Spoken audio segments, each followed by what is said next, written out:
Welcome guys, it's Dan here from Technologic, and today I've got another gadget review. I love doing these.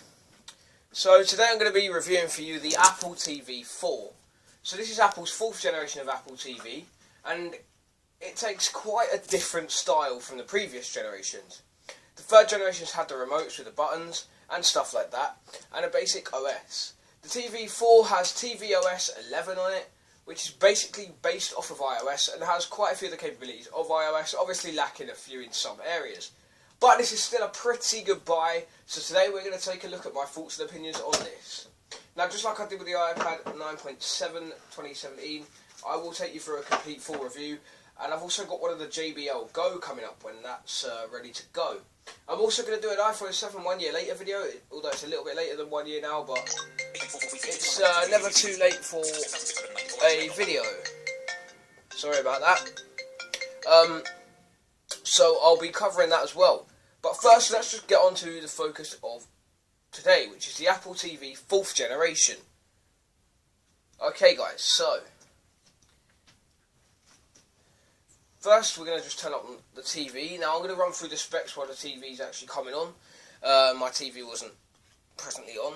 You have an A8 processor, 2GB of RAM, a 32 or 64GB option, and you can play up to 1080p HD content, full HD. You don't get any 4K on this guy, but that's cool. You don't need it. I mean, not everyone has a 4K TV, so it's not going to affect everyone.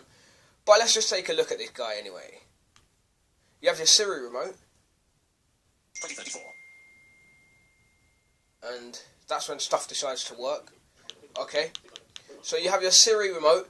Basically everything in my Apple TV is now organised into folders, but the way the Apple TV comes is that when you get it, all your icons will be in a grid on your home screen, and obviously you just swipe your Siri remote. Now if you want to select something, you just tap in on the remote, you sort of press it in and it will open up that app. The touch surface at the top can also be pressed down. Now I'm just going to run you through what the buttons are on the remote, just in case you've never had an Apple TV, or like myself, you're a voiceover user and actually don't know what the buttons are. If you're not, then fair enough, you'll probably know when you get your Apple TV, but let's just run through these. Holding the remote in the correct orientation with the charging port at the bottom, the top left button is your menu button, which can also be used for triple clicking voiceover to turn it on and off. Your middle button is your Siri button, which you can hold to speak, or when on the text field you can hold and it will bring up dictation. Your bottom button is play/pause, so that's if you obviously want to stop something from playing, you can use that button there. Your right hand button is your home button, which will take you back. Double clicking that will bring up the app switcher as well, and I'm not quite sure why a triple click on that doesn't actually do the voiceover command, but that's Apple for you. The volume up and down button is combined into one single button there, so it actually looks quite nice. So let's just open up the settings app. Now you've got your general, your accounts, your video and audio, your AirPlay, your remotes and devices, your apps, network, system, and right at the bottom you've got an option that says sleep now. So if you don't want to use your Apple TV for a while and you don't want it showing you that screensaver or anything, you can just put it to sleep. So I haven't found that to be the most useful feature, but I have found the Apple TV itself to be quite a useful device. Now one issue I have with the Apple TV is when watching YouTube, your Bluetooth headphones are not very loud. I have a set of KitSound Arcade Bluetooth earphones. I don't know if anyone's ever heard of them, but I use them for Bluetooth connectivity, and they're actually not that loud through the Apple TV.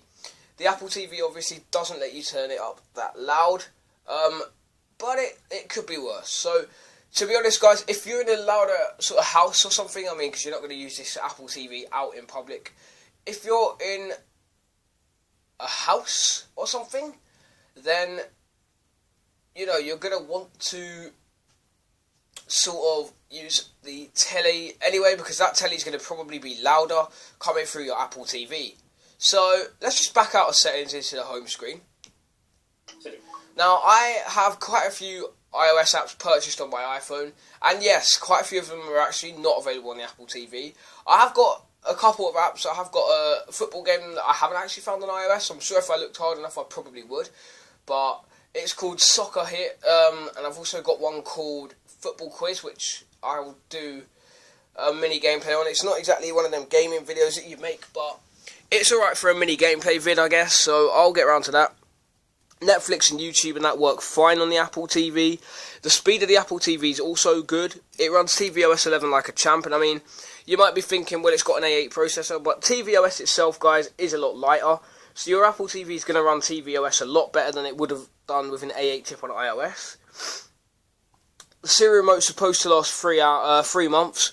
Now, mine the other day didn't last that long. It died, and I was like, why? Obviously, but it's sort of back now. It hasn't died. Let me just see.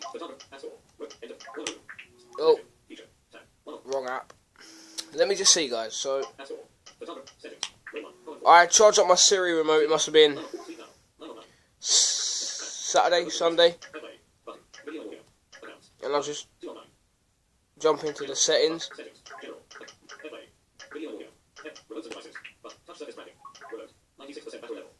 And my remote's on 96% battery level, and that's just from watching some YouTube, some Netflix, and just, you know, using the TV.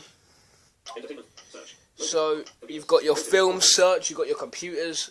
Now, if you want to restore your Apple TV, you're also going to need a USB-C cable. But it's good, it works fine, and you just download the IPSWs. Let's just open an app here to see how it performs.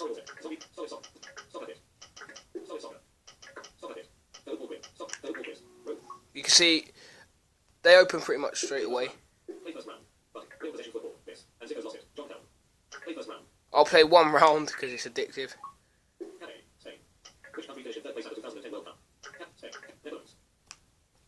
Not very good.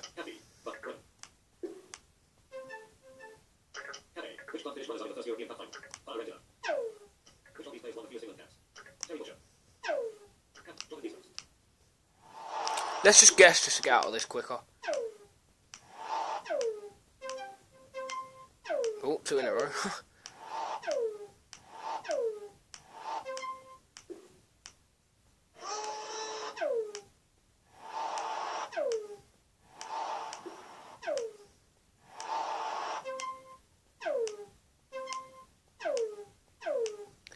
So, it's sort of one of them games that I always quit after.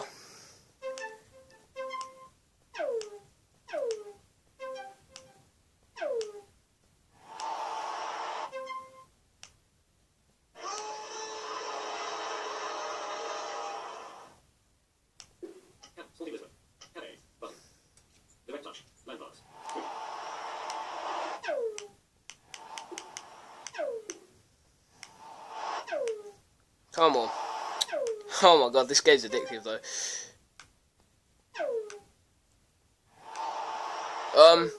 But yeah, guys, you can see here it's running this game with no problems. It should get quite a few updates as well. So, my thoughts to the Apple TV. I really like the Apple TV, and you know, it is a great device for watching like YouTube, Netflix and stuff like that. I have used my Apple TV quite a bit, I'm not going to lie or anything. I have actually used it a lot. Check out my Apple TV. Check out my Apple TV tutorials if you want to learn how to use your Apple TV. You can find them further down in the channel. And yeah, so you can find them further down in the channel, their tutorials. And altogether, I've had a really positive experience with this Apple TV, and I'm really enjoying using it, guys. Hopefully, if you get the Apple TV, you'll enjoy it as much as me, but we'll soon find out. If you have an Apple TV or you're planning on getting one, and you want to chat about this, let me know in the comments, and I will, I'll be happy to answer any Apple TV related questions you have. I think that pretty much does this review, guys, and peace.